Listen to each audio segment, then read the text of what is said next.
الرحيم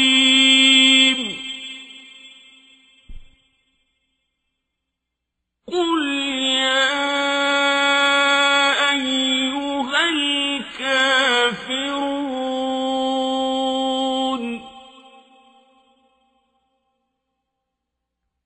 لا أعبد ما تعبدون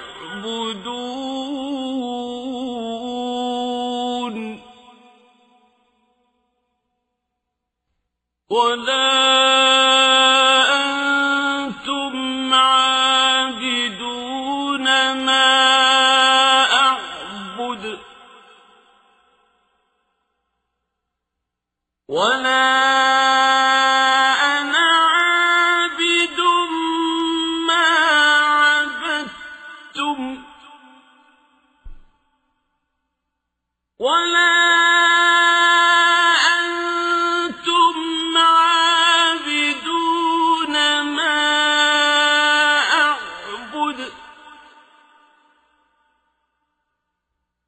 لكم دينكم ولي دين.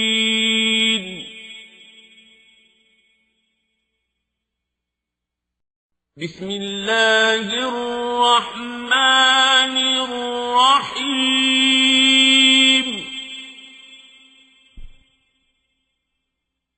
قل يا أيها الكافرون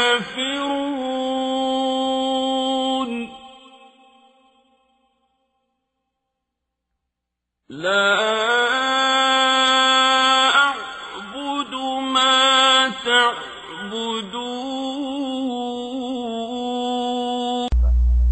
بسم الله الرحمن الرحيم.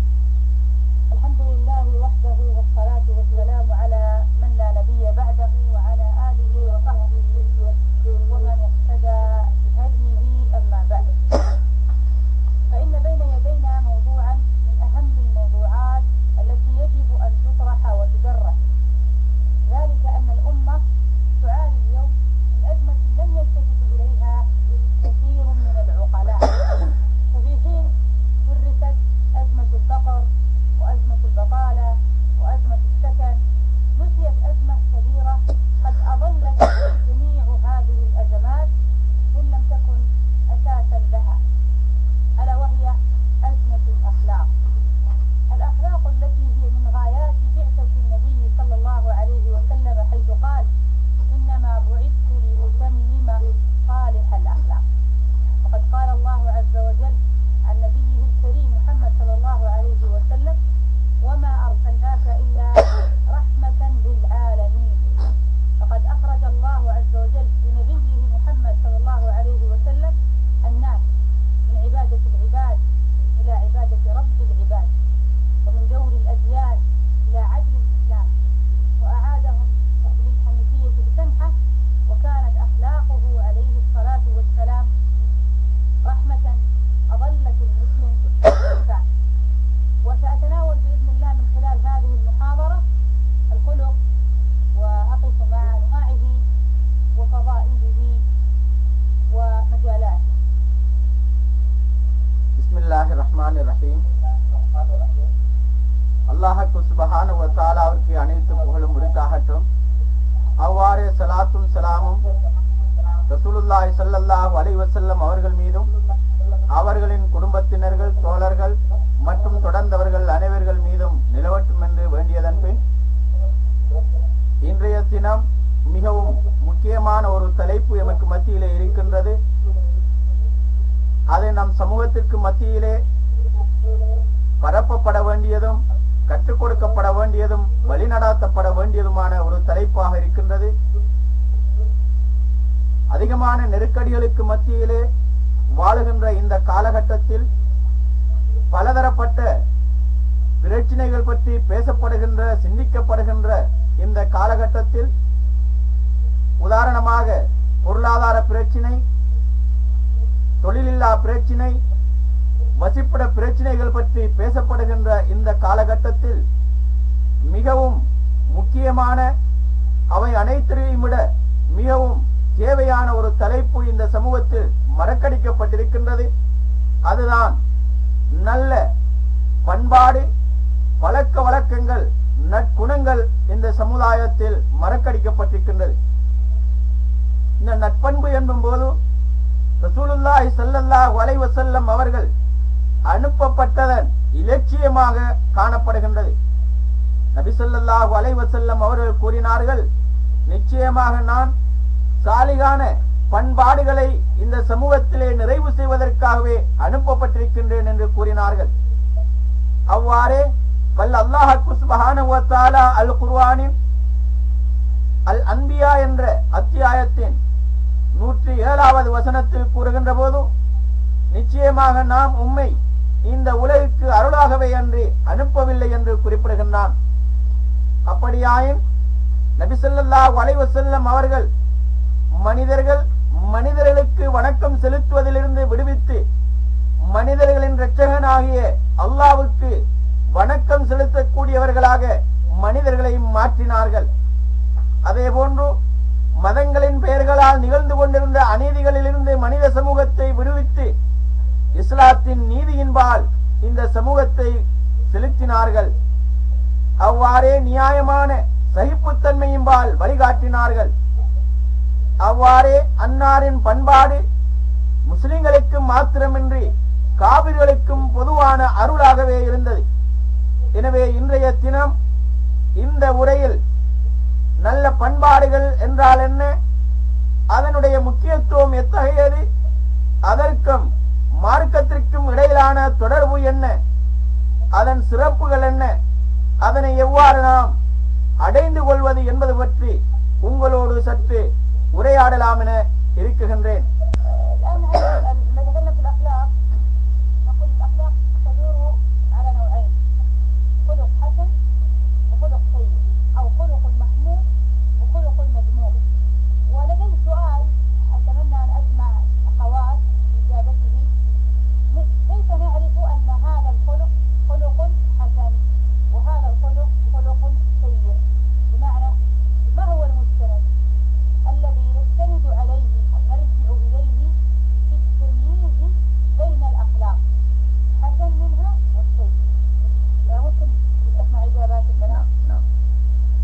இப்பொழுது அஹ்லாக், அதாவது பண்பாடுகளின் வகைகளை பற்றி பார்க்க இருக்கின்றோம். அது 2 வகைப்படும். ஒன்று நற்பண்புகள் அல்லது தீய பண்புகள், அல்லது புகழப்பட்ட பண்பாடுகள் அல்லது இகழப்பட்ட பண்பாடுகள் என்று அழைக்கப்படும். எனவே சங்கையான சகோதரிகளிடம் நான் ஒரு கேள்வியை கேட்க விரும்புகின்றேன். இது நல்ல பண்பாடு அல்லது இது தீய பண்பாடு என்பதை நாம் எவ்வாறு இனம் காணுவது, அதனை நாம் எவ்வாறு பிரித்தறிய முடியும்? விளங்குதானே? யாராவது பதில் சொல்றீங்களா?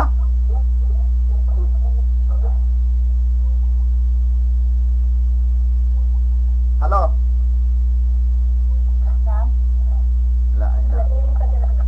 யாராவது பதில் சொல்றீங்களா? அதாவது இப்ப அஹ்லாக், அதாவது பண்பாடுகளுடைய வகைகள் 2. ஒன்று நல்ல பண்பாடு, அடுத்தது தீய பண்பாடு. அடுத்தது நல்ல குணம், தீய குணம், நல்ல குணம், கெட்ட குணம். சரிதானே? அந்த 2ஐயும் இது நல்ல குணம், இது தீய குணம் என்று நாங்க எப்படி அடையாளப்படுத்துறது, எப்படி அதை நாங்க அறிகிறோம்? இது நல்ல குணம், இது தீய குணம் என்பதற்கான அளவுகோல் என்ன?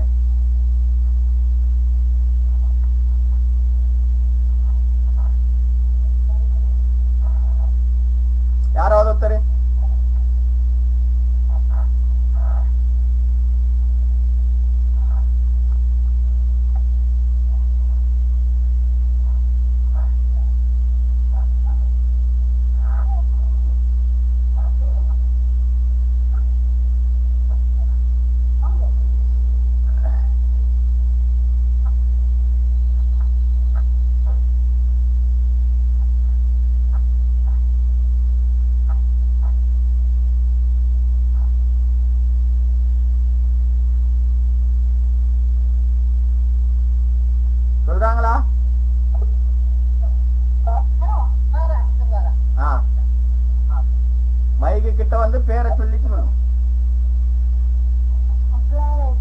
அலைக்கும் ஸலாம் வரஹ்மத்துல்லாஹி வபரகாத்துஹு. பேர் என்னம்மா?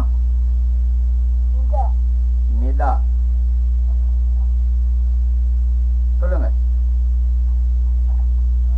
அக்கறால வந்து புகழப்பட செயலை செஞ்சா அது வந்து நல்ல செயலா? சரி.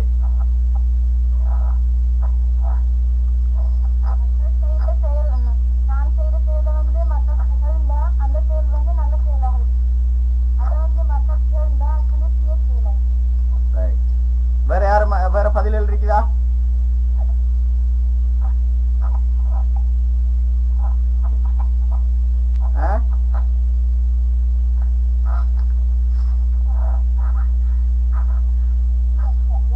ساري. وواحد طالبات اسمها الندى. نعم. هي تقول ما رآه الناس حسنا الذين يمدحون فعل الرجل هذا يكون خلقا حسنا والذي ما يقبح الناس هذا يكون خلقا مذموم. هذا جوابتها. نعم إن شاء الله خير. إجابة صحيحة ولكن الأصح منها أن نقول ما رآه الله حسنا، ما ورد في القرآن في كتاب الله أو في سنة رسوله صلى الله عليه وسلم من مدح لأخلاق فهي أخلاق حسنة، وما ورد في القرآن والسنة من ذم لها فهي أخلاق سيئة. وما لم يرد في الكتاب ولا السنة ننتقل إلى ما رآه الناس. ما رآه الناس حسنا فهو عند الله حسن، وما رآه الناس سيئا فهو عند الله سيء. وبالتالي نحن عندنا ثلاثة مراتب نعرض عليها الأخلاق. الأول القرآن الكريم، والثاني السنة المطهرة، والثالث إجماع الناس على أن هذا الخلق حسن أو أن هذا الخلق سيء. நல்ல பதில், சரியான பதில். என்றாலும் அந்த மாணவிக்கு நாம் நன்றியை தெரிவித்துக் கொள்கின்றோம். அல்லாஹ் அவருக்கு நற்கூலியை வழங்குவானாக.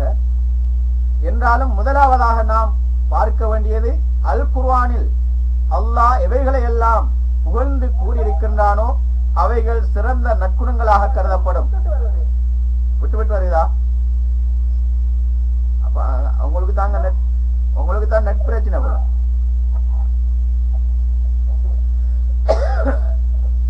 அங்கதான் நெட்.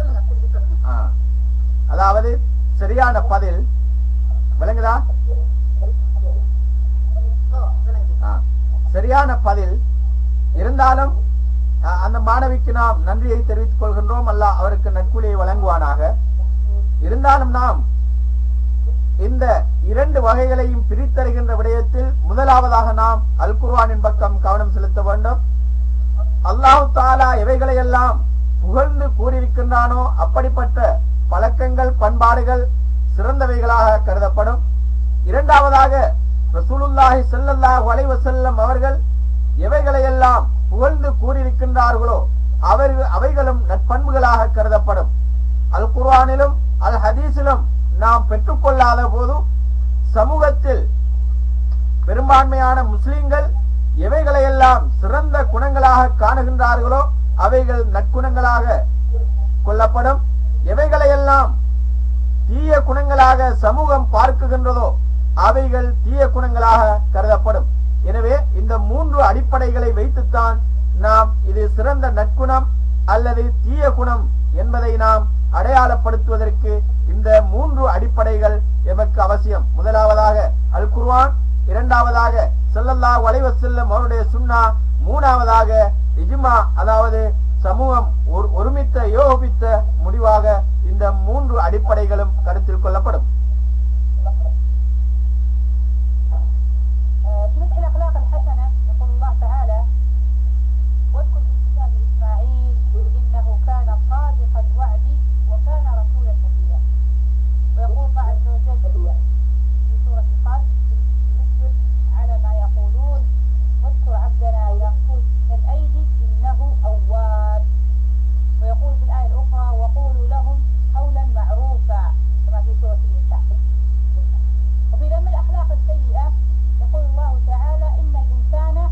خلق هلوعا. وفي الآية الأخرى يقول وكان الإنسان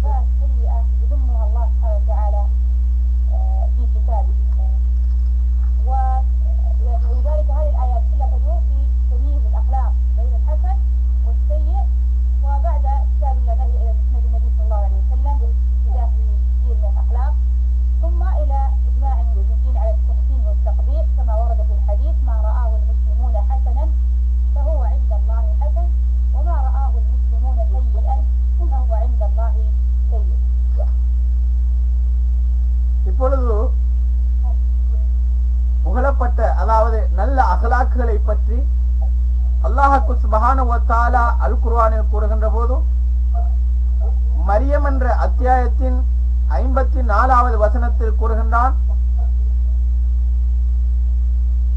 வேதத்தில் இஸ்மாயிலை நினைவு கூறுங்கள், அவர் வாக்குறுதியை உண்மைப்படுத்துவராகவும் இன்னும் அல்லாஹ்வுடைய தூதராகவும் நபியாகவும் இருந்தார் என்று குறிப்பிடுகின்றான். அடுத்து சூரத்துல் சாதின் 17வது அத்தியாயத்தில் கூறுகின்ற போது, பொறுமையாக அவர்கள் கூறுவதன் மீது நீர் பொறுமையாக இருப்பீராக, அவ்வாறே எமது அடியார் பலசாலியாகிய தாவூதை நினைவு கூறுவீராக, அவர் அல்லாஹ்வின்பால் மிகவும் மீளக்கூடியவராக இருந்தார் என்று குறிப்பிடுகின்றான். அடுத்ததாக சூரத்துன் நிசாவின் 5வது வசனத்தில் கூறுகின்ற போது, அவர்களுக்கு தெளிவான புரியும்படியான வார்த்தைகளை கூறுவீராக என்று குறிப்பிடுகின்றான். அவ்வாறே தீய பண்பாடுகள் பழக்கங்கள் பற்றி அல் குர்ஆனில் அல்லாஹ் கூறுகின்ற போது சூரத்துல் மஆரிஜின் 19வது வசனத்தில் கூறுகின்றான், நிச்சயமாக மனிதன் பதட்டம் நிறைந்தவனாகவே படைக்கப்பட்டிருக்கின்றான் என்று குறிப்பிடுகின்றான். அவ்வாறே சூரத்துல் கஹஃபின் 54வது வசனத்தில் கூறுகின்ற போது, நிச்சயமாக மனிதன் அதிகமாக வாக்குவாதம் செய்யக்கூடியவனாக இருக்கின்றான் என்று குறிப்பிடுகின்றான். அவ்வாறே சூரத்துன் இஸ்ராவின் 11வது வசனத்தில் கூறுகின்ற போது, நிச்சயமாக மனிதன் அவசரக்காரனாக இருக்கின்றான் என்று குறிப்பிடுகின்றான். அவ்வாறே சூரத்துல் அலக் 6வது வசனத்தில் குறிப்பிடுகின்ற போது, அவ்வாறில்லை, நிச்சயமாக மனிதன் வரம்பு மீறக்கூடியவனாக இருக்கின்றான் என்று குறிப்பிடுகின்றான். அவ்வாறே சூரத்துல் ஆதியாத்தின் 6வது வசனத்தில் குறிப்பிடுகின்ற போது, நிச்சயமாக மனிதன் தனது இரட்சகனுக்கு மாறு செய்யக்கூடியவனாக இருக்கின்றான் என்று வல்ல அல்லாஹ் சுப்ஹானஹு வ தஆலா தீய பண்புகள் பற்றி சுட்டிக்காட்டுகின்றான். அவ்வாறு தீய பண்புகள் நல்ல பண்புகள் எது என்பதை நாம் அடையாளப்படுத்துவதற்கு அல் குர்ஆனிற்கு அடுத்ததாக ஸல்லல்லாஹு அலைஹி வஸல்லம் அவருடைய சுன்னாவை திரும்பி நோக்க வேண்டும். அவ்வாறே அதற்கு அடுத்ததாக ரசூலுல்லாஹி ஸல்லல்லாஹு அலைஹி வஸல்லம் கூறினார்கள், முஸ்லிம்கள் எவைகளையெல்லாம் நல்லதாக கருதுகின்றார்களோ அவைகளெல்லாம் இறைவனிடத்திலும் நல்லதாக இருக்கும். அவ்வாறே முஸ்லிம்கள் எவைகளையெல்லாம் தீய பண்புகளாக தீமைகளாக கருதுகின்றார்களோ அவைகள் இறைவனிடத்திலும் தீயதாகவே கருதப்படும் என்று ஸல்லல்லாஹு அலைஹி வஸல்லம் அவர்கள் கூறிய இந்த நபி வழி செய்தி அஹ்மத் இப்னு ஹம்பல் என்ற கிரந்தத்திலும் அவ்வாறே ஹாக்கிம் அவர்களுடைய முஸ்ததரக் என்ற கிரந்தங்களிலும் பதிவாகி உள்ளது.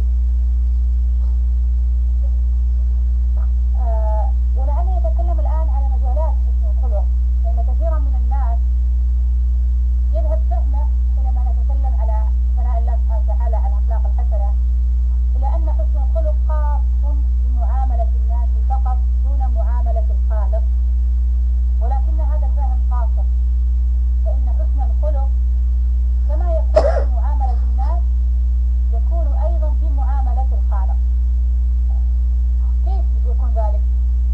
نقول حسن الخلق في معاملة الخالق يجمع 3 أمور. الأول تلقي أخبار الله بالتصديق، والثاني تلقي أحكامه بالتنفيذ والتطبيق، والثالث تلقي أقداره بالصبر والرضا. هذه 3 أشياء عليها مدار حسن الخلق مع الله عز وجل. இப்பொழுது நாம் இந்த பண்பாடுகளின் வகைகளை பற்றி நாம் பார்ப்போம். அதிகமான மனிதர்கள் நட்பண்புகள் என்று கூறுகின்ற போது மனிதர்களோடு மனிதர்கள் நடந்து கொள்ளுகின்ற நட்பண்புகளை பற்றி மாத்திரமே சிந்திப்பார்கள். ஆனால் இது பிழையானது. எவ்வாறு மனிதர்கள் மனிதர்களோடு நட்பண்புடன் நடந்து கொள்ள வேண்டுமோ அவ்வாறே மனிதர்கள் தன்னை படைத்த இறைவனோடும் நட்பண்போடு நடந்து கொள்ள வேண்டும். இதுதான் முழுமையான நட்பண்பாகும். அப்படியாயின் அல்லாஹ்வோடு நாம் எவ்வாறு நட்பண்போடு நடந்து கொள்வது என்பதை பார்க்கின்ற போது இவைகளை நாம் 3 அம்சங்களாக பிரித்து நோக்கலாம். முதலாவதாக அல்லாஹ்விடமிருந்து வந்த செய்திகளை நாம் முழுமையாக உண்மைப்படுத்துதல். இரண்டாவதாக அல்லாஹ்விடம் இருந்து வந்திருக்கின்ற கட்டளைகளை சட்டங்களை நாம் சரியான முறையில் வலுவாக நடைமுறைப்படுத்துதல். மூன்றாவதாக அவனுடைய கலா கதிரை நாம் பொறுமையுடனும் அதே போன்று திருப்தியுடனும் அவைகளை நாம் ஏற்றுக்கொள்ளுதல். இந்த 3 அம்சங்களும் தான் அல்லாஹ்வோடு மனிதர்களாக நாம் மேற்கொள்ள வேண்டிய நட்பண்புகளாகும். الأول في تلقي أخبار الله، يعني حسن خلقنا مع الله عز وجل. أقول أولا علينا أن نتلقى جميع أخبار التي جاءت من الله سبحانه وتعالى بالتصديق، بحيث لا يقع عندنا شك أو تردد في تصديق خبر الله سبحانه وتعالى، لأن خبر الله عز وجل صادر عن علم، وهو سبحانه وتعالى أصدق القائلين كما قال عن نفسه سبحانه: ومن أصدق من الله حديثا. ويلزم من تصديقنا في أخبار الله أن يكون الإنسان واثقا بها، مدافعا عنها، مجاهدا بها وفي سبيلها، فلا يداخله شك أو شبهة في أخبار الله عز وجل سابقة أو لاحقة أو أخبار الرسول صلى الله عليه وسلم. ونضرب لذلك مثلا حديث الذبابة، فقد ثبت في صحيح البخاري من حديث أبي هريرة رضي الله عنه أن النبي صلى الله عليه وسلم قال: إذا ولغ الذباب في شراب أحدكم فليغمسه ثم ليطرحه، فإن في أحد جناحيه داء وفي الآخر الدواء. هذا خبر صادر عن النبي صلى الله عليه وسلم، وهو عليه الصلاة والسلام في أمور الغيب لا ينطق عن الهوى، لا ينطق إلا بما أوحى الله عز وجل إليه، لأنه بشر والبشر لا يعلم الغيب. ولقد قال الله عز وجل له: قل لا أقول لكم عندي خزائن الله ولا أعلم الغيب ولا أقول لكم إني ملك إن أتبع إلا ما يوحى إلي. هذا الخبر في حديث ذبابة يجب علينا من حسن الخلق أن نقابله بالتصديق والقبول والانقياد، فنجزم أن ما قاله النبي صلى الله عليه وسلم في هذا الحديث حق وصدق، وإن اعترض عليه من اعترض. ونعلم علم اليقين أن كل ما خالف ما صح عن رسول الله صلى الله عليه وسلم فإنه باطل، لأن الله عز وجل يقول: فذلكم الله ربكم الحق فماذا بعد الحق إلا الضلال فأنى تفرحون. இதில் பண்பாடுகளில் முதலாவது நாம் அல்லாஹ்வோடு நடந்து கொள்ள வேண்டிய நட்பண்புகளில் முதலாவது அல்லாஹ்விடமிருந்து வந்த செய்திகளை முழுமையாக உண்மைப்படுத்துதல் என்று பார்த்தோம். அதாவது உண்மைப்படுத்துதல் என்னும் போது எந்த விதமான சஞ்சலமும் இல்லாமல் சந்தேகமும் இல்லாமல் அல்லாஹ் சொன்னால் அது 100க்கு 100% உண்மையாக இருக்கும் என்பதை முழு மனதோடு ஏற்றுக்கொள்ளுதல். ஏனெனில் அல்லாஹ்வை விட உண்மை பேசக்கூடியவர்கள் யார் என்று அல்லாஹ் சுப்ஹானஹு வ தஆலா அல் குர்ஆனின் சூரத்து நிசாவின் 87வது வசனத்தில் கேட்கின்றான். அதே போன்று நபி ஸல்லல்லாஹு அலைஹி வஸல்லம் அவர்களுடைய செய்திகளையும் நாம் முழுமையாக உண்மைப்படுத்துதல். ஏனெனில் நபி ஸல்லல்லாஹு அலைஹி வஸல்லம் அவர்கள் அல்லாஹ்விடமிருந்து வந்ததை தவிர எதையும் பேச மாட்டார்கள். அதற்கு உதாரணமாக நாம் நபி ஸல்லல்லாஹு அலைஹி வஸல்லம் அவருடைய நபி வழி செய்தியிலிருந்து ஒரு செய்தியை நாம் நோக்கலாம். அதாவது ஸல்லல்லாஹு அலைஹி வஸல்லம் அவர்கள் கூறினார்கள், ஒரு குடிபானத்தில் ஒரு ஈ விழுந்து விட்டால் அந்த ஈயை முழுமையாக அதிலே தாட்டி அதனை எடுத்து வெளியேற்றி விடுங்கள். ஏனெனில் அதனுடைய ஒரு ரெக்கையில் நோய் இருக்கின்றது, அடுத்த ரெக்கையில் அதற்கான மருந்து இருக்கின்றது என்று நபி ஸல்லல்லாஹு அலைஹி வஸல்லம் அவர்கள் கூறினார்கள். இந்த செய்தி நபி ஸல்லல்லாஹு அலைஹி வஸல்லம் அவர்களிடமிருந்து வந்திருக்கின்றது. அவர்கள் மறைவானவைகளை அறிந்தவர்கள் அல்ல. இருந்தாலும் அவர்கள் மனோ இச்சையின் பிரகாரம் பேசக்கூடியவர்களும் அல்ல. அவர்கள் பேசுவதெல்லாம் அல்லாஹ்விடமிருந்து அவர்களுக்கு வஹியாக அறிவிக்கப்பட்டதை தவிர வேறு எதையுமே அவர்கள் பேச மாட்டார்கள். ஏனெனில் அவர்களும் ஒரு மனிதர். நிச்சயமாக எந்த ஒரு மனிதனும் மறைவானவைகளை அறிந்து கொள்ள முடியாது. எனவே மறைவானவைகளை அறிந்த அல்லாஹ்விடமிருந்து வருகின்ற செய்தியாகவே அவர்கள் கூறுவார்கள். அவ்வாறே அல்லாஹ் சுப்ஹானஹு வ தஆலா அன்னாரின் சொற்களை பற்றி கூறுகின்ற போது கூறுகின்றான், நபியே கூறுவீராக, என்னிடம் அல்லாஹ்வுடைய ரசானாக்கள் என்னிடம் இல்லை, அதே போன்று மறைவான அறிவும் என்னிடம் இல்லை, அதே போன்று நான் ஒரு மலக்கும் அல்ல, நான் எனக்கு வஹியாக அறிவிக்கப்படுகின்றதைத்தான் நான் பின்பற்றுகின்றேன் என்று கூறுவீராக என்று வல்ல அல்லாஹ் சுப்ஹானஹு வ தஆலா கூறுகின்றான். எனவே நபி ஸல்லல்லாஹு அலைஹி வஸல்லம் அவர்கள் எவைகளை எமக்கு கொண்டு வந்தார்களோ அவைகளை நாம் முழு மனதோடு ஏற்றுக்கொள்ள வேண்டும். அதனை நாம் உண்மைப்படுத்த வேண்டும். அதற்காக நாம் பாடுபட வேண்டும். அதே போன்று இன்னும் வல்ல அல்லாஹ் சுப்ஹானஹு வ தஆலா நபி ஸல்லல்லாஹு அலைஹி வஸல்லம் அவர்களை நாம் எந்த அளவு உண்மைப்படுத்த வேண்டும் என்பதை பற்றி கூறுகின்ற போது அல்லாஹ் சுப்ஹானஹு வ தஆலா கூறுகிறான், ஃபதாலிக்குமுல்லாஹு ரப்புக்கும், நிச்சயமாக இவன்தான் அவன், அந்த அல்லாஹ் உங்களுடைய இரட்சகனாகுவான், அவனே உண்மையான இறைவனாகுவான். நிச்சயமாக உண்மைக்கு பின்னால் வழிகேட்டை தவிர வேறு என்ன இருக்க முடியும்? அவர்கள் எங்கே திரும்புகின்றார்கள் என்பதாக இறைவனுக்கு சுப்ஹானஹு வ தஆலா சூரத்துல் யூனுஸின் 32வது வசனத்தில் குறிப்பிட்டு காட்டுகின்றான். எனவே இதன் மூலமாக ஸல்லல்லாஹு அலைஹி வஸல்லம் அவர்கள் கொண்டு வந்த செய்திகள் முழுமையாக உண்மையானவை, அல்லாஹ்விடமிருந்து வந்தவை என்பதை நாம் முழு மனதோடு ஏற்றுக்கொள்ள வேண்டும்.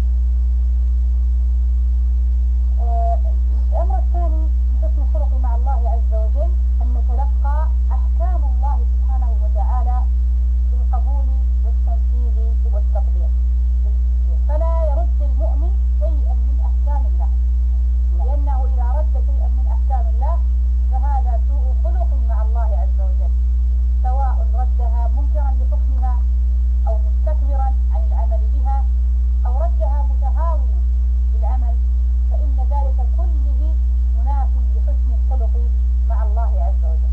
مثال على ذلك الصيام. الصوم ثقل على النفوس لا شك، لأن الإنسان يترك فيه ما يحبه من طعام وشراب، وهو أمر ثقل على الإنسان، ولكن المؤمن حسن الخلق مع الله عز وجل يقبل هذا التكليف ويؤديه كما يريده منه الله سبحانه وتعالى. நாம் அல்லாஹ்வோடு வைத்துக் கொள்ள வேண்டிய நற்பண்புகளில் இரண்டாவது வகை அவனிடமிருந்து வந்த அல்லாஹ்வின் கட்டளைகள். அவைகளை நாம் முழு மனதோடு நடைமுறைப்படுத்துதல். அதாவது அல்லாஹ்வுடைய கட்டளைகளில் எதையுமே நாம் புறக்கணித்து விடக்கூடாது. அவ்வாறு நாம் புறக்கணிப்பது அல்லாஹ்வுடனான கெட்ட பண்புகளாக கருதப்படும்.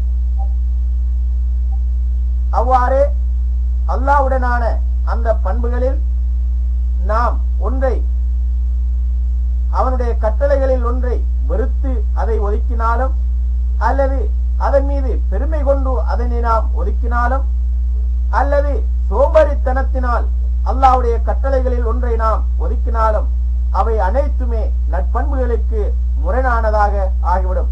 அல்லாஹ்வுடனான நற்பண்புகளுக்கு முரணானதாக அது ஆகிவிடும்.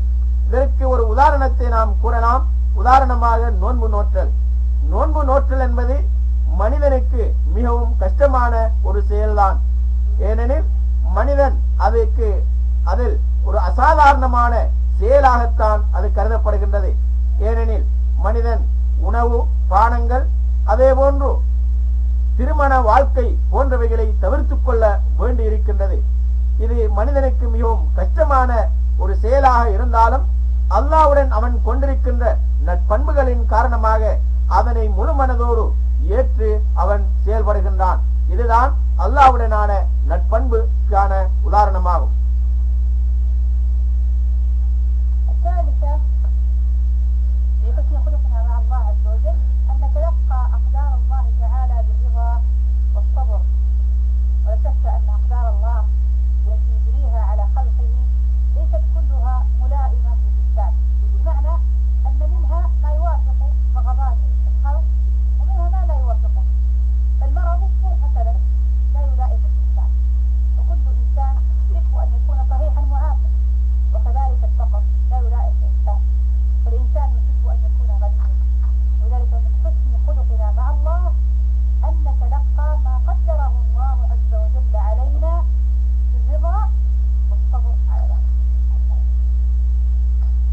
மூன்றாவது வகை, அல்லாஹ்வுடைய ஏற்பாட்டுகளை நாம் முழுமனதோடு பொருந்தி அதனை பொறுத்துக் கொள்ள வேண்டும் என்று பார்த்தோம்.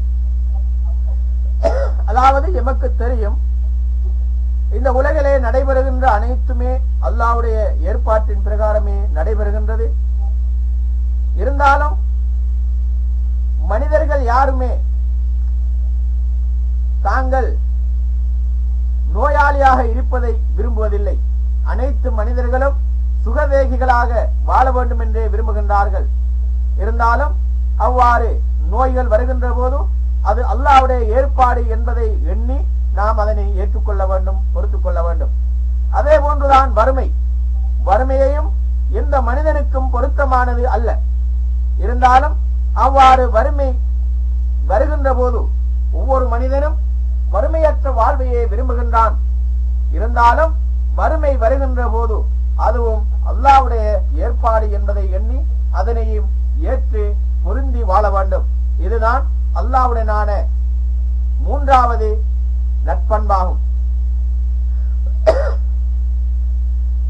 أما حسن الخلق مع المخلوق فعرفه بعضهم أنه كف الأذى وبذل الندى وطلاقة الوجه. ومعنى كف الأذى أي أن يكف الإنسان أذاه عن غيره، سواء كان الأذى بالمال أو ما يتعلق بالنفس أو العرض. فمن لم يكف أذاه عن غيره فليس بحسن الخلق، بل هو سيء الخلق. وقد أعلن النبي صلى الله عليه وسلم حرمة أذية المسلم بأي نوع من الإيذاء، وذلك في اجتمع فيه بأمته، حيث قال: إن دماءكم وأموالكم وأعراضكم عليكم حرام كحرمة يومكم هذا في شهركم هذا في بلدكم هذا. إذا كان رجل يعتدي على الناس بأخذ المال أو يعتدي عليهم بالغش أو الخيانة أو الضرب والجناية أو بالسب والغيبة والنميمة، فهذا لا يعد حسن الخلق مع الناس، لأنه لم يكف أذاه. ويعظم اسم ذلك كلما كان موجها إلى من له حق عليك أكثر. لا شك أن سوء الأخلاق مع كل البشر معصية وإثم، لكن حينما أوجه سوء الخلق إلى من لهم حق علي أكبر كالوالدين الأساتذة وما سوى ذلك ممن لهم حق علينا، لا شك أن الإثم فيه أعظم.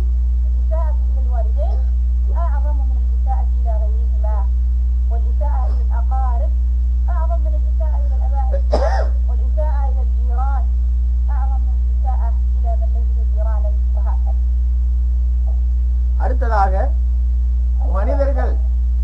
மனிதர்களோடு வைத்துக் கொள்ள வேண்டிய நட்பண்புகள் என்கின்ற போது சிலர் கூறுவார்கள், மனிதர்களை நோவினைகளிலிருந்து தடுத்துக் கொள்வது, அதே போன்று அவர்களை கண்ணியமாக அவர்களோடு நடந்து கொள்வது, அதே போன்று மலர்ந்த முகத்தோடு அவர்களை சந்திப்பது என்று கூறுவார்கள்.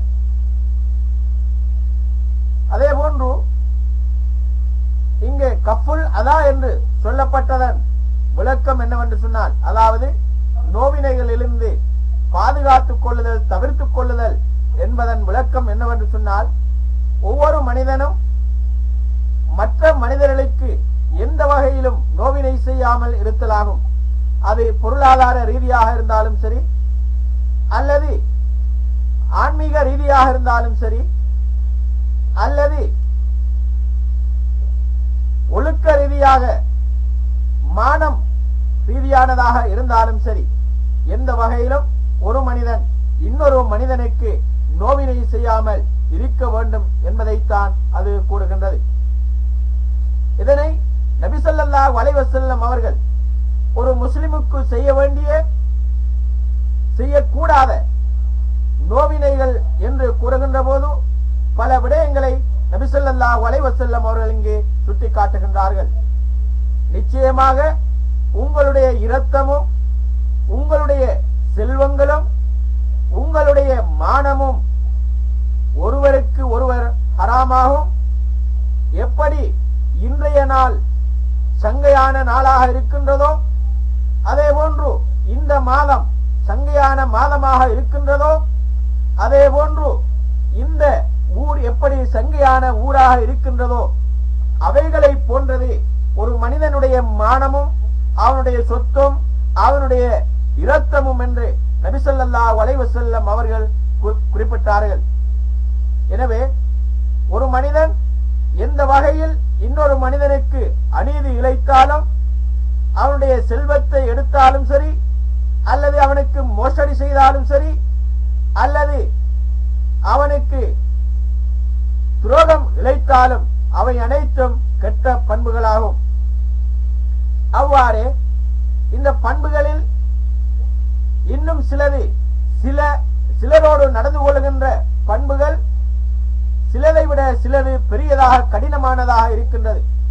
உதாரணமாக, பெற்றார்களோடு நாம் நடந்து கொள்கின்ற விதம் ஏனையவர்களுக்கு செய்கின்ற நோவினையை விட பெற்றார்களுக்கு செய்கின்ற நோவினை மிக கடினமானதாக கருதப்படும். அதே போன்று எமது ஆசிரியர்களுக்கு செய்கின்ற நோவினை மிக கடினமானதாக கருதப்படும். அதே போன்று நெருங்கிய உறவினர்களுக்கு நாம் கொடுக்குகின்ற நோவினை ஏனைய மனிதர்களுக்கு கொடுப்பதை விட கடினமானதாக கருதப்படும்.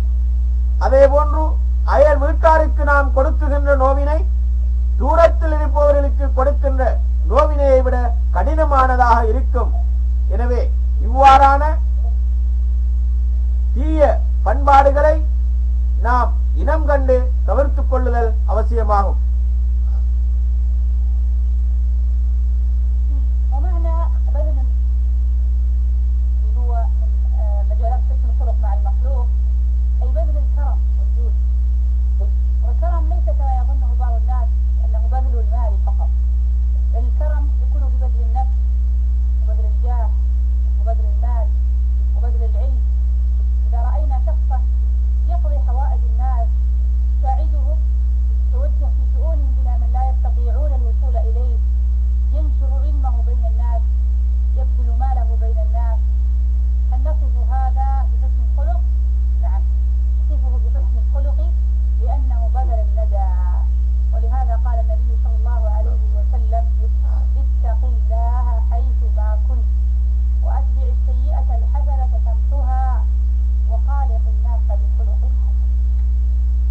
அடுத்ததாக இங்கே சொல்லப்பட்டிருப்பது பதுலுன் நதா என்ற வாசகம். அந்த வாசகத்தின் முழுமையான பொருள் என்னவென்று சொன்னால், சங்கை அதாவது கண்ணியப்படுத்துதல், இன்னும் நன்முறையில் நடந்து கொள்ளுதல் என்பதை அது குறித்து நிற்கின்றது. இங்கே கண்ணியப்படுத்துதல், சங்கை செய்தல் என்பது சில மனிதர்கள் எண்ணுவதை போன்று பண ரீதியாக செய்வது மாத்திரமல்ல, மாறாக பண ரீதியாக, அதே போன்று கல்வி ரீதியாக, இன்னும் சமூக ரீதியாக என்று பல வகைகளில் அது இருக்கின்றது. உதாரணமாக, ஒரு மனிதர்களுடைய தேவைகளை நிறைவேற்றக்கூடிய ஒரு மனிதனை கண்டால் அந்த மனிதனுக்கு நாம் உபகாரம் புரிய வேண்டும், ஒத்தாசை வழங்க வேண்டும். அவனுடைய அந்த பணியில் நாங்களும் பங்கெடுத்து எவர்களுக்கெல்லாம் அவைகள் சென்றடைய வேண்டுமோ அவைகளுக்கு அந்த பணியை சென்றடைய செய்ய வேண்டும். அதே போன்று அந்த மனிதர்களுடைய கல்வியை ஏனைய அனைத்து மனிதர்களுக்கு நாம் கொண்டு செல்ல வேண்டும். அதே போன்று பொருளாதாரத்தை அனைத்து மக்களுக்கும் கொண்டு செல்ல வேண்டும். அவ்வாறு செய்கின்ற ஒரு மனிதனை நல்ல பண்பாடுள்ள மனிதன் என்று நாம் வர்ணிப்போமா என்றால் நிச்சயமாக அவன் நற்பண்புக்கு சொந்தக்காரன் என்று நாம் கூறுவோம். ஏனெனில் அந்த மனிதனிடம் பதுலுன் நதா என்ற இந்த செயற்பாடு இருக்கின்றது. நபி ஸல்லல்லாஹு அலைஹி வஸல்லம் அவர்கள் கூறினார்கள், நீங்கள் என் நிலையில் இருந்தாலும் அல்லாஹ்வை பயந்து கொள்ளுங்கள், அஞ்சிக் கொள்ளுங்கள். அதே போன்று ஒரு தீமை உங்களை அறியாமல் நிகழ்ந்துவிட்டால் உடனடியாக ஒரு நன்மையை செய்து விடுங்கள், அந்த தீமையை அது போக்கிவிடும். அவ்வாறு மனிதர்களோடு நற்பண்புகளோடு நடந்து கொள்ளுங்கள் என்று நபி ஸல்லல்லாஹு அலைஹி வஸல்லம் அவர்கள் வழிகாட்டி உள்ளார்கள்.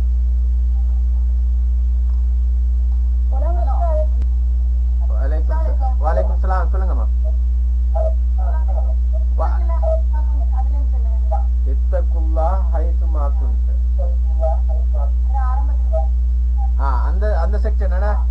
பதிலுன் நதா அதானே?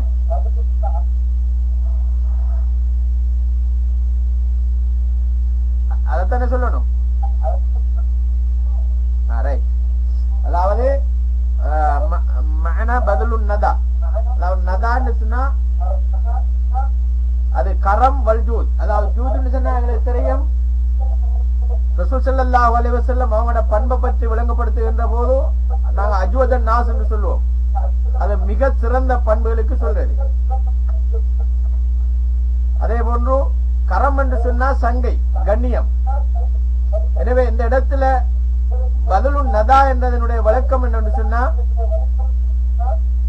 மனிதர்களோடு நல்ல முறையில் கண்ணியமாக கௌரவமாக அவர்களை நாம் நடத்துதல். அடுத்தது சிலர் எண்ணுவதை போன்று கண்ணியப்படுத்துதல் என்பது பணங்களை கொடுப்பது மாத்திரமல்ல, அவர்களுடைய கல்வி, பண்பாடு, சமூக நிலை போன்ற அனைத்து விஷயங்களிலும் கவனம் செலுத்துதல். உதாரணமாக ஒரு மனிதன் பிறருக்கு உதவி உபகாரம் செய்யக்கூடிய ஒரு மனிதனை கண்டால் அந்த மனிதனுக்கு நாம் ஒத்துழைப்பு வழங்க வேண்டும். அந்த மனிதனோடு இணைந்து நாங்கள் செயல்பட வேண்டும். அதே போன்று அந்த மனிதனுடைய செயற்பாடுகள் அனைத்து மனிதர்களுக்கும் கிடைக்க செய்ய வேண்டும். இப்படியாக செய்கின்ற சமூக சேவைகளில் ஈடுபடுகின்ற ஒரு மனிதனை நாம் நற்பண்புகள் உடைய மனிதன் என்று வர்ணிப்போமா என்றால் ஆம், அவ்வாறு நாம் அந்த மனிதனை வர்ணிப்போம். ஏனெனில் அந்த மனிதனிடம் இந்த நற்பண்புகள் நிறையவே இருக்கின்றது. ஆகவேதான் ஸல்லல்லாஹு அலைஹி வஸல்லம் அவர்கள் கூறினார்கள், நீ எங்கிருந்தாலும் அல்லாஹ்வை அஞ்சி பயந்து கொள். ஒரு தீமையை செய்துவிட்டால் ஒரு நன்மையை செய்துவிடு, அது அந்த தீமையை அழித்துவிடும். மனிதர்களோடு நல்ல பண்பாட்டோடு நடந்து கொள் என்று நபி ஸல்லல்லாஹு அலைஹி வஸல்லம் அவர்கள் குறிப்பிட்டார்கள். விளங்குதானே? خلاص مدام. نعم.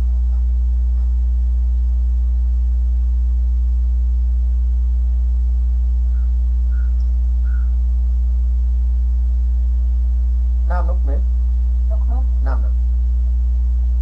والمجال الأخير مجال حسن الخلق مع الخلق، طلاقة الوجه، والمقصود به إشراق حين مقابلة الناس، وضده عبوس الوجه.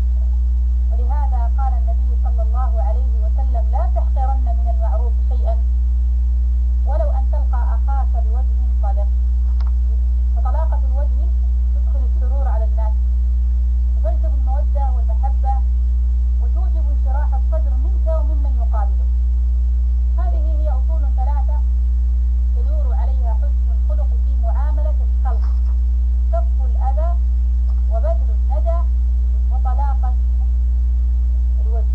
كثير من الناس مع الأسف يحسن الخلق مع الناس لكنه لا يحسن الخلق مع أهله، وهذا خطأ عظيم. كيف يكون إحسان الخلق مع الأباعد وإساءته مع الأقارب؟ فالأقارب أحق الناس بأن تحسن إليهم في الصحبة والعشرة. ولهذا قال رجل: يا رسول الله، من أحق الناس بحسن مصاحبتي؟ قال: أمك. قال: ثم من؟ قال: أمك. قال: ثم من؟ قال: أمك. قال: ثم من؟ قال: أبوك. அடுத்ததாக மூன்றாவது அம்சமாக நாம் பார்த்தோம், முகம் மலர்ச்சியோடு சமூகத்தோடு உறவாடுதல். அதாவது மலர்ந்த முகத்தோடு மக்களோடு நாம் பழகுதல். மலர்ந்த முகம் என்பது அதாவது நல்ல முறையில் மக்களோடு பழக வேண்டும் என்பதை குறிக்கின்றது. ஸல்லல்லாஹு அலைஹி வஸல்லம் அவர்கள் கூறினார்கள், நன்மைகளில் இருந்து எந்த ஒன்றையும் நீ குறையாக கருத வேண்டாம். அது உன்னுடைய சகோதரனின் முகத்தில் நீ முகமலர்ச்சியோடு புன்னுருவல் செய்வதாக இருந்தாலும் அதையும் நீ குறைவாக கருத வேண்டாம். முகமலர்ச்சி என்பது மனிதனுடைய உள்ளங்களில் சந்தோஷத்தை ஏற்படுத்தும், உங்களுக்கு மத்தியில் அன்பையும் அந்யோன்யத்தையும் ஏற்படுத்தும். அதே போன்று மன விரிசலை, அதாவது விஸ்திரத்தை, பரந்த மனத்தன்மையை அது ஏற்படுத்தும். இது 3 வகைகளும் தான் மனிதர்களோடு நாம் நடந்து கொள்ள வேண்டிய பண்பாடுகள் பற்றி கூறுகின்ற விடயங்களாகும். முதலாவதாக மனிதர்களுக்கு, அதாவது கப்புல் அதா, நோவினை செய்யாமல் இருத்தல். இரண்டாவது பதுலுன் நதா, மக்களுக்கு நன்மை செய்தல். மூன்றாவது தலாக்கத்துல் வஜ், அதாவது முகமலர்ச்சியோடு மக்களோடு நடந்து கொள்ளுதல். இவ்வாறு நாம் ஏனைய மக்களோடு நல்ல முறையில் நடந்து கொள்ள வேண்டும் என்கின்ற போது எங்களோடு உறவினர்களோடு நடந்து கொள்ள வேண்டும் என்பது அனைத்தையும் விட முக்கியமானதாகும். ஏனெனில் புற மனிதர்களோடு நாம் நல்ல முறையில் நடந்து கொண்டு எமது உறவினர்களோடு சொந்தக்காரர்களோடு நாம் தீய முறையில் நடந்து கொள்வது என்பது மிக பெரும் குற்றமாக கருதப்படுகின்றது. ஆதலால் தான் நபி ஸல்லல்லாஹு அலைஹி வஸல்லம் அவர்களிடம் ஒரு நபித்தோழர் கேட்டார், யா ரசூலல்லாஹ், நான் அதிகமாக நன்மை செய்ய நல்லவனாக நடந்து கொள்ள தகுதி உள்ளவர் யார் என்று கேட்டபோது உனது தாய் என்று கூறினார்கள். இரண்டாவது முறையும் அந்த மனிதர் அதே கேள்வியை கேட்டபோது இரண்டாவது முறையும் உனது தாய் தான் என்று கூறினார்கள். மூன்றாவது முறையும் கேட்டபோது மூன்றாவது முறையும் உனது தாய் தான் என்று கூறிவிட்டு நான்காவது முறையாகத்தான் உனது தந்தை என்று நபி ஸல்லல்லாஹு அலைஹி வஸல்லம் கூறினார்கள். எனவே நாம் பிறரோடு எவ்வாறு நல்ல முறையில் நடந்து கொள்ள வேண்டும், நற்பண்பாடுகளோடு நடந்து கொள்ள வேண்டும் என்று பணிக்கப்படுகின்றனோ அவை அனைத்தையும் விட மிக முக்கியமாக எமது உறவினர்கள், எமது பெற்றார்கள், எமது சகோதரர்கள், நெருங்கிய உறவினர்கள் அனைவர்களோடும் நல்ல பண்பாட்டுடன் நாம் நடந்து கொள்ள வேண்டும் என்பது பணிக்கப்பட்டிருக்கின்றது.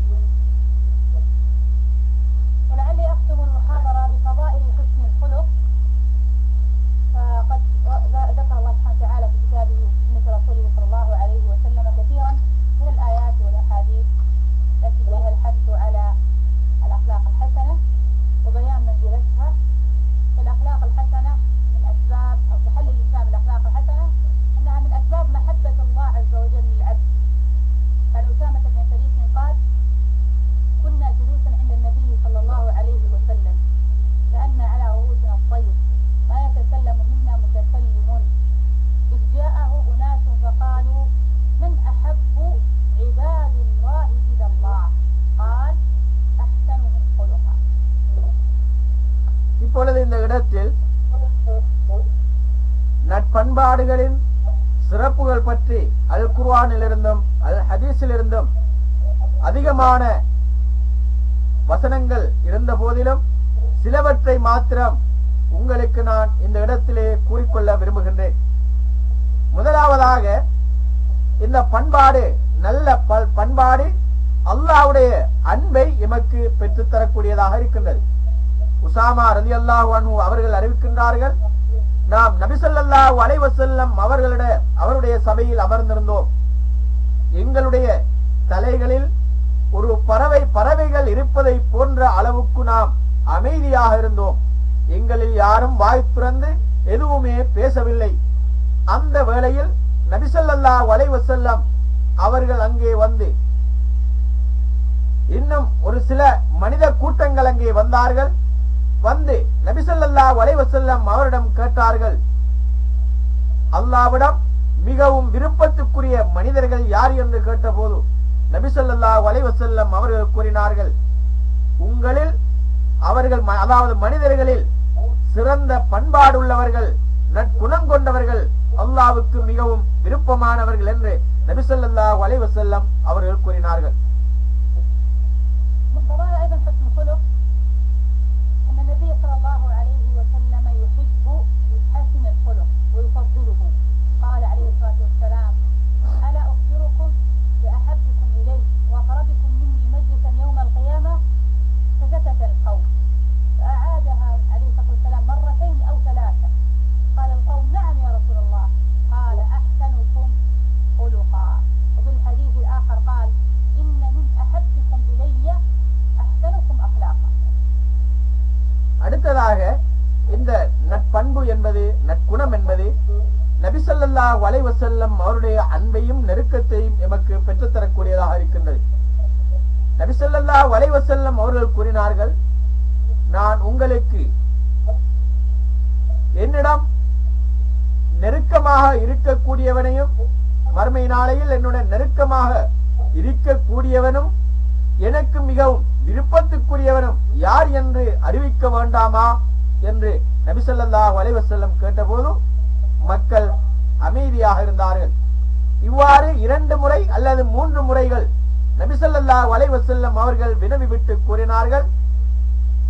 3வது முறை மக்கள் கூறினார்கள், ஆம் யா ரசூலல்லாஹ் என்று கூறிய போது ஸல்லல்லாஹு அலைஹி வஸல்லம் அவர்கள் கூறினார்கள், உங்களிலே யார் நல்ல பண்பாடு உள்ளவனாக நற்குணம் குடிகொண்டவனாக இருக்கின்றானோ அவன்தான் எனக்கு மிக விருப்பமானவனும் மறுமையில் எனக்கு அண்மையில் வசிக்கக்கூடியனுமாவான் என்று ஸல்லல்லாஹு அலைஹி வஸல்லம் அவர்கள் கூறினார்கள்.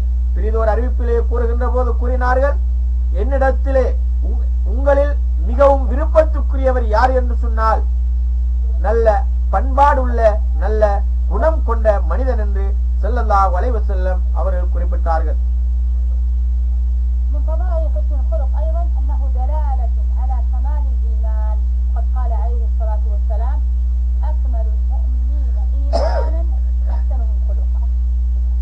அடுத்ததாக நற்பண்புகளின் சிறப்புகளில் அடுத்த சிறப்பு என்னவென்று சொன்னால் அது ஒரு மனிதனுடைய முழுமையான ஈமானுக்கான அளவுகோலாக அடையாளமாக காணப்படுகின்றது. நபி ஸல்லல்லாஹு அலைஹி வஸல்லம் கூறினார்கள், மூமின்களில் முழுமையானவன் யார் என்று சொன்னால் நல்ல பண்பாடு குடிகொண்டவன் என்று நபி ஸல்லல்லாஹு அலைஹி வஸல்லம் குறிப்பிட்டார்கள். ومن فضائله أنه أثقل ما يوضع في ميزان العبد.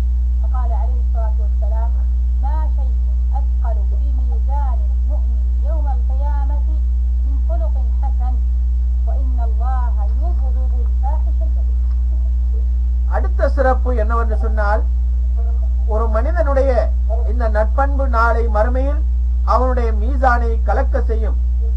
ஸல்லல்லாஹு அலைஹி வஸல்லம் அவர்கள் கூறினார்கள், மீசானை கணக்க செய்கின்ற விடயங்களில் நற்பண்பை விட மிகைத்தது எதுவுமே இருக்க முடியாது. நிச்சயமாக அல்லாஹ் சுப்ஹானஹு வ தஆலா அநாகரிகமான கெட்ட பண்புகள் கொண்ட மனிதனை வெறுக்குகின்றான் என்று நபி ஸல்லல்லாஹு அலைஹி வஸல்லம் அவர்கள் குறிப்பிட்டார்கள். من فضائله أنه خير ما أعطي الإنسان. وفي الحديث عنه صلى الله عليه وسلم قال يا رسول الله ما خير ما أعطي العبد؟ قال خلق حسن. அடுத்த சிறப்பம்சம் என்னவென்று சொன்னால் ஒரு மனிதனுக்கு வழங்கப்படுகின்ற மிக பெரும் சிறந்த செல்வம் நற்பண்பாக இருக்கின்றது. நபி ஸல்லல்லாஹு அலைஹி வஸல்லம் அவரிடம் கேட்கப்பட்டது, மனிதர்களுக்கு கொடுக்கப்படுகின்ற சிறந்த செல்வம் எது என்று கேட்கப்பட்ட போது ஸல்லல்லாஹு அலைஹி வஸல்லம் கூறினார்கள், நற்குணம் என்று குறிப்பிட்டார்கள். ومن فضائله أيضا أن صاحب الخلق الحسن يبلغ بخلقه الحسن درجة الصائم القائم. فقال عليه الصلاة والسلام إن المؤمن ليدرك بحسن خلقه درجة الصائم القائم. بمعنى أن الإنسان بأخلاقه الحسنة حينما يلتزم بها فإن الله عز وجل يأجره كأجر المسلم الذي يقوم النهار ويقوم الليل بالصلاة. அடுத்ததாக இந்த நற்பண்பின் சிறப்பு என்னவென்று சொன்னால் இந்த நற்பண்பின் மூலமாக ஒரு மனிதன் தொடராக நோன்பு நோற்று இரவில் நின்று வணங்குகின்ற ஒரு மனிதனுடைய நன்மையை அடைந்து கொள்ளுகின்றான். நபி ஸல்லல்லாஹு அலைஹி வஸல்லம் கூறினார்கள், நிச்சயமாக ஒரு மூமின் அவனுடைய நற்பண்புகளின் மூலமாக நின்று வணங்கக்கூடிய மற்றும் காலம்பூரா நோன்பு நோக்கக்கூடிய ஒரு மனிதனுடைய அந்தஸ்தை அடைந்து கொள்ளுகின்றான் என்று நபி ஸல்லல்லாஹு அலைஹி வஸல்லம் அவர்கள் குறிப்பிட்டார்கள். ومن فضائله أنه أكثر ما يدخل الناس الجنة. كان أبي هريرة رضي الله عنه قال سئل رسول الله صلى الله عليه وسلم عن أكثر ما يدخل الناس الجنة قال تقوى الله وحسن الخلق. அடுத்ததாக இந்த நற்பண்பு மனிதனை சுவர்க்கத்திற்கு நுழைவிக்க கூடிய காரணியாக இருக்கின்றது. அபூ ஹுரைரா ரலியல்லாஹு அன்ஹு அவர்கள் அறிவிக்கின்றார்கள், நபி ஸல்லல்லாஹு அலைஹி வஸல்லம் அவர்கள் கூறினார்கள், அதிகமாக சுவர்க்கத்திற்கு மனிதர்களை இட்டுச் செல்லுகின்ற காரணங்களுள் ஒன்று இறையச்சமும் இரண்டாவதாக நற்பண்பும் தான் என்று நபி ஸல்லல்லாஹு அலைஹி வஸல்லம் அவர்கள் குறிப்பிட்டார்கள். وبعد هذا كلام موجز عن الخلق وفضائله ومجالاته وانواعه، اسال الله سبحانه وتعالى ان يوفقنا للتخلق بالاخلاق الحسنه، وهو من اعظم الكنوز التي يريدها الانسان. وبقي ان اوصي بنيات الطالبات في المعهد ان يستفيدن من هذه الاجازه التي اقبلن عليها، وان يذهبن الى بيوت اهلهن ضارات إليهم محسنات في التعامل معهم، ويطبقون فضائل حسن الخلق والأخلاق الحسنة في تعاملهم أول ما يبدأون في أهل بيتهم، إذ أنهم الأولى في ذلك.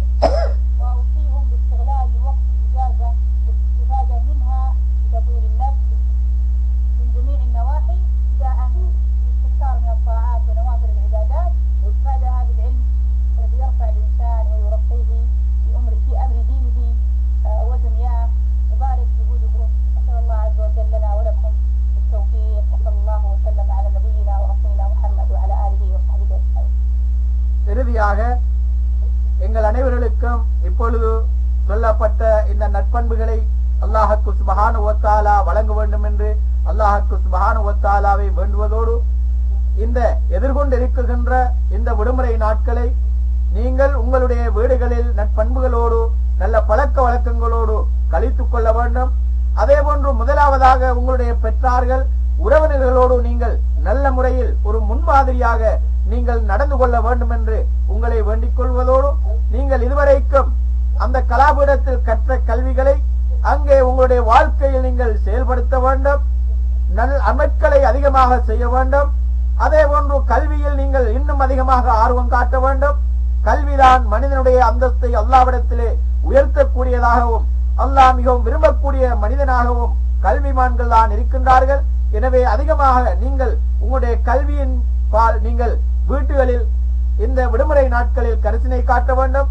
அதே போன்று சுன்னத்தான ஆமாட்களிலும் உங்களுடைய காலத்தை நீங்கள் கழிக்க வேண்டும் என்று உங்களை அன்போடு நான் வேண்டிக் கொள்வதோடு, குறிப்பாக உங்களுடைய பெற்றாரோடு, உங்களுடைய சகோதர சகோதரிகளோடு, உங்கள் உறவினர்களோடு நீங்கள் ஒரு முன்மாதிரியாக நற்பண்புகளுக்கு முன்னுதாரணமாக நீங்கள் நடந்து கொள்ள வேண்டும் என்று உங்களை வேண்டுவதோடு, எல்லாம் வல்ல அல்லாஹ்வுக்கு சுப்ஹானஹு வ தஆலா நம் அனைவர்களுக்கும் அந்த நற்பாக்கியத்தை வழங்குவானாக என்று வேண்டி விடைபெறுகின்றேன். நபி ஸல்லல்லாஹு அலைஹி வஸல்லம் அவர்கள் மீது எல்லாம் வல்ல அல்லாஹ் அவருடைய அன்பையும் அருளையும் பொழிவானாக. வேற யாரும் கேள்விகள் கேட்க இருக்கிறதா? நம்ம பேச இருக்கிறதா?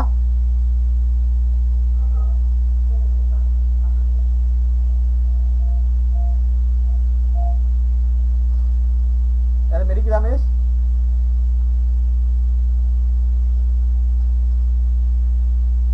Assalamualaikum. வலைக்கும் ஸலாம் வரஹ்மத்துல்லாஹி வபரகாத்துஹு. பேர் என்னம்மா? Assalamualaikum.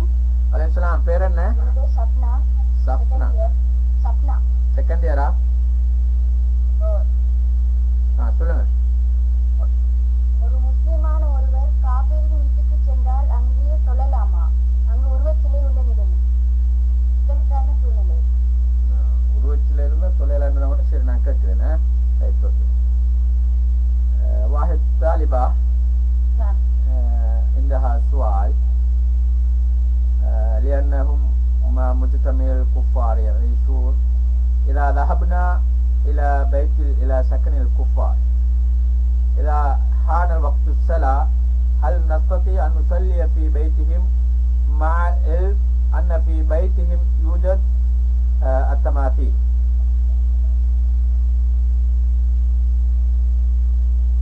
هل فهمتم؟ نعم أسمعك. أنا أقول إذا كان الإنسان يصلي في بيته أو في مكانها فهو أولى، وإن لم تستطع إلا في هذا البيت وهذا المكان فتبحث عن مكان لا يوجد فيه هذه التماثيل في نفس البيت، غرفة أخرى لا يوجد فيها، فإن لم تجد فاضطرت تصلي في هذا المكان تصلي ولا حرج عليها إن شاء الله. அதாவது அங்கே தொழாம வேறு இடங்களில் நம்மளுடைய வீடுகளில் போன்று தொழுது கொள்வதுதான் சிறந்தது. இருந்தாலும் தொழுது ஆக வேண்டிய நிர்பந்தமான ஒரு நிலை ஏற்பட்டால் அந்த குறிப்பிடப்பட்ட வீட்டில் சிலை இல்லாத ஒரு அறையில், சிலை இல்லாத ஒரு பகுதியில் சென்று தொழுது கொள்ளலாம். அப்படியான இடங்கள் அறவே கிடைக்கவில்லை, தொழுதை ஆக வேண்டும் என்று சொன்னால் அது தொழுவதில் பிரச்சனை இல்லை இன்ஷா அல்லாஹ். வேற எதுவும் இருக்குதா?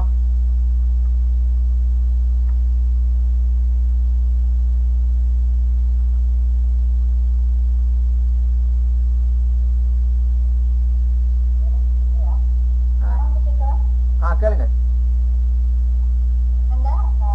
அல்லாஹ் தடுத்த விஷயம், அல்லாஹ் ஹராம் என்று தடுத்து வெறுத்த செயலாக இருக்கிற ஒரு செயலை ஒரு இடத்துல செய்யறதா இருந்தால் அந்த இடத்துல அதை அடையாளம் காட்டுவது அது பண்பாடு இல்லையா என்று அதாவது நல்ல அல்லாஹ் தடுத்த விஷயம் நபிமார்கள வரலாறுகள்ல தலைகீழாக கவுக்கப்பட்ட ஒரு சமூகம் என்று சொல்லி கூறப்பட்ட ஒரு செயல் நடக்கிற இடத்தை நடக்காமல் தடுப்பதற்காக ஏதாவது முயற்சிகள் மேற்கொண்டால் அந்த பண்புல அல்லது மனநோகடிக்கத்துல ஆகுமா என்பது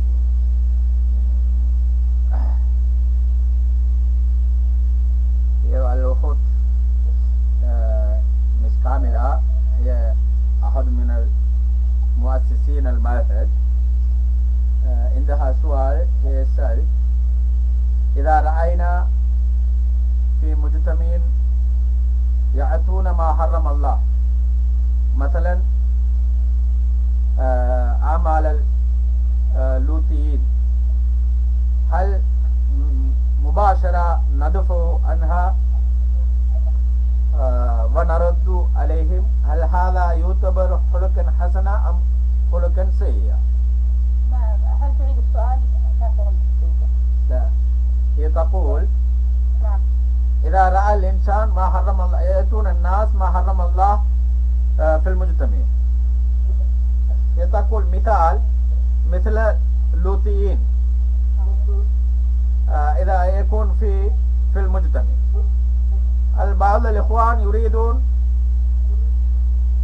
أي إنهاء ذلك مباشرة، يعني إذا نهى ذلك هذا يكون فضيحة لهم بين الناس.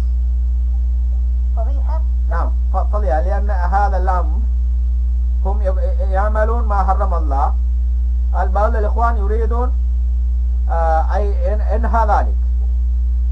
حينما ينهى ذلك هذا ينتشر بين الناس، يكون فضيحة لهم هذا الأمر، يعني هذا يجهر بين الناس. هل إذا فعل ذلك هل هذا خلق حسن أم خلق سيء؟ نعم. القاعدة لدينا في الدعوة إلى الله عز وجل هو قول الله سبحانه وتعالى: ادعو إلى سبيل ربك بالحكمة والموعظة الحسنة وجادلهم بالتي هي أحسن. لذلك هذه القاعدة إذا وضعها الإنسان أمام عينيه فهو الذي يتخذ الأسلوب المناسب. فبالنسبة للأمر بالمعروف والنهي عن المنكر لا شك أن له 3 مراتب. أولها الإنكار باليد، ثانيها الإنكار باللسان، وثالثها الإنكار بالقلب. من الذي ينكر باليد؟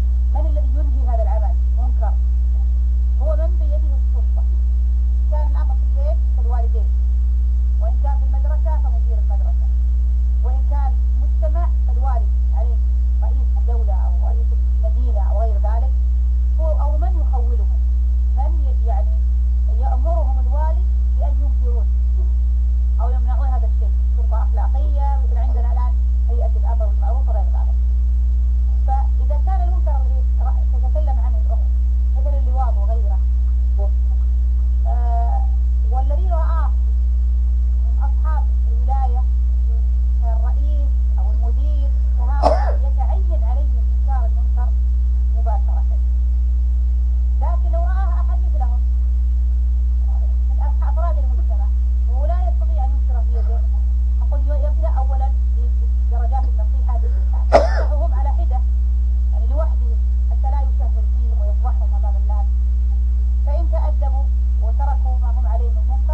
முக்கியமான ஒரு காயிதா இருக்கின்றது. அதாவது அல்லாஹ் சுப்ஹானஹு வ தஆலா நபி ஸல்லல்லாஹு அலைஹி வஸல்லம் அவர்களுக்கு கூறுகின்றான், அல்லாஹ்வின் பால் மக்களை விவேகமான முறையிலும் அறிவார்த்த ரீதியாகவும் மக்களை அழைப்பீராக என்று அல்லாஹ் கூறுகின்றான். எனவே நாம் அறிவார்த்த ரீதியாக விவேகமான முறைகளை கைகொள்ளுதல் வேண்டும். அடுத்ததாக நன்மையை ஏவி தீயதை தடுக்குகின்ற விடயத்தில் இஸ்லாம் 3 படித்தரங்களை வைத்திருக்கின்றது. முதலாவதாக கையால் அதை தடுக்க வேண்டும், இரண்டாவதாக நாவினால் தடுக்க வேண்டும், மூன்றாவதாக மனதினால் அதனை வெறுத்து ஒதுக்க வேண்டும் என்று இஸ்லாம் கூறுகின்றது. எனவே இந்த இடத்தில் நாம் பார்க்க வேண்டும், இந்த 3 படித்தரங்களையும் யார் செய்வது. முதலாவது படித்தரம், யாரு அதற்கு சக்தி பெறுகின்றார்களோ, அதற்கு பொறுப்புதாரிகளாக இருக்கின்றார்களோ அதை அவர்கள் செய்ய வேண்டும். உதாரணமாக பிள்ளைகளின் விவகாரத்தில் பெற்றார் பொறுப்புதாரிகள், பாடசாலையின் விவகாரத்தில் ஆசிரியர் அதிபர் பொறுப்புதாரி, அதே போன்று ஒரு நாடு என்று எங்குகின்ற போது அங்கே தலைவர்கள், அல்லது கிராமம் என்கின்ற போது அங்கே கிராமத்திற்கு ஒரு தலைவர் இருப்பார். அப்படியான பொறுப்புதாரிகள் தான் அந்த கையினால் தடுக்குகின்ற விவகாரத்தை மேற்கொள்ள வேண்டும். இரண்டாவது, அப்படியான சந்தர்ப்பம் இல்லாத போது நாம் நல்ல உபதேசங்கள் மூலமாக சம்பந்தப்பட்ட மனிதர்களை நாங்கள் அணுகி அவருடைய செயல்களை நாங்கள் அம்பலப்படுத்தாத முறையிலும் அநாகரிகமான முறையில் அவர்களோடு நடந்து கொள்ளாமல் நாகரிகமான முறையில் சூசகமான முறையில் அவர்களுக்கு உபதேசம் செய்வதன் மூலமாக நாம் அதிலிருந்து அவர்களை நாங்கள் நெறிப்படுத்தலாம். எனவே நாம் தஅவா செய்கின்றோம் என்ற பெயரில், நன்மையை ஏவி தீயதை தடுக்குகின்றோம் என்ற பெயரில் பிறரின் மனங்கள் நோகுகின்ற விதத்தில் நாங்கள் நடந்து கொள்ளாது மிகவும் கவனமாக அவர்களோடு அன்போடும் அவர்களோடு நாங்கள் பண்போடும் பரிவோடும் நடந்து அவர்களை நன்முறையில் நெறிப்படுத்துவதற்கு நாங்கள் முயற்சிகள் செய்ய வேண்டும். எனவே நீங்கள் சொல்வதை போன்ற இப்படியான சம்பவங்கள் நடைபெற்றால் அது சம்பந்தப்பட்டவர்களை அணுகி அது தொடர்பாக அவர்களோடு நல்ல முறையில் நாங்கள் கலந்துரையாடி நல்லுபதேசத்தின் மூலமாக அவர்களை நெறிப்படுத்துவதுதான் சிறந்த ஒரு வழிமுறையாக இருக்கும். வழங்கினீங்களா? ஓகே. வேற எதுவும் கேள்விகள் இருக்குதா?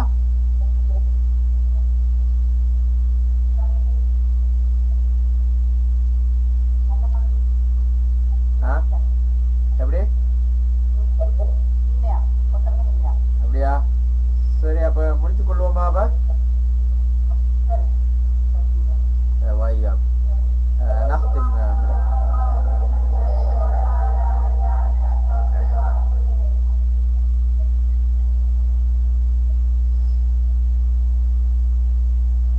نختم. Hello hello madam.